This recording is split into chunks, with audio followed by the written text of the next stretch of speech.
karahasan, pagkakakulong, kamatayan. Nagpapatahimik sa mga boses na ang layon lamang ay ihiyag ang katotohanan. Makalipas ang ilang taon hanggang sa kasalukuyan, ang mga mamamahayag nasa panganib pa rin dala ng kanilang ipinaglalaban. Kalima ng Nobyembre taong 2023, isang mamamahayag ang binawian ng buhay matapos barilin sa kanyang estasyon sa Misamis Occidental habang live na umeere sa radyo at Facebook. Ito ay sinasabing ika-4 na kaso ng mga mamamahayag na pinaslang sa ilalim ng Administrasyong Marcos at ika-79 naman magmula noong 1989 nang magsimulang muli ang demokrasya sa bansa. Sa 2023 Global Impunity Index na ilathala ng Committee to Protect Journalists o CPJ, 12 bansa ang nangunguna at ang Pilipinas ang nasa ika-8 pwesto. Ang resultang ito ay tumutukoy sa ranggo ng mga bansang patuloy pa ring hindi nakakamit ang hustisya para sa mga napaslang na mamamahayag.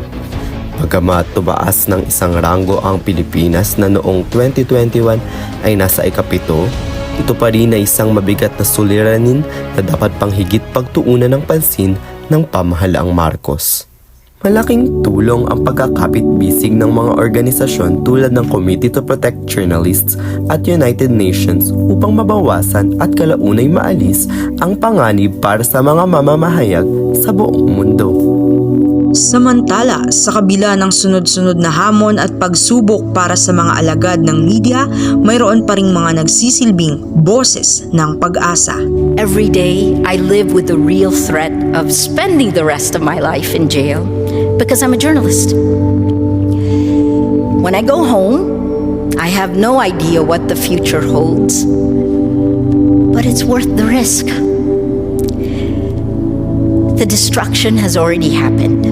Now it's time to build, to create the world we want. We have to make it happen. Please, let's hold the line together. Am I afraid? All the time. Otherwise, I wouldn't be in this job. Only a stupid person would be a reporter and not be afraid. So yes, be afraid. Be very afraid. But do the job.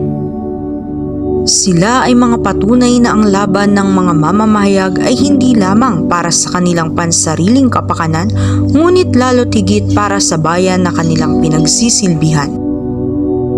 Ang kanilang trabaho ay hindi basta-basta. Ang puhunan ay hindi lamang talino at galing sa pananalita, kundi ang dedikasyon at masidhing pagmamahal sa katotohanan. Kung dati sila ang boses ng mga taong walang kakayahang magsalita, ngayon na may tayo ang kanilang maging boses upang makamit ang malayong pamamahayag at demokrasya na dapat ay kanilang natatamasa.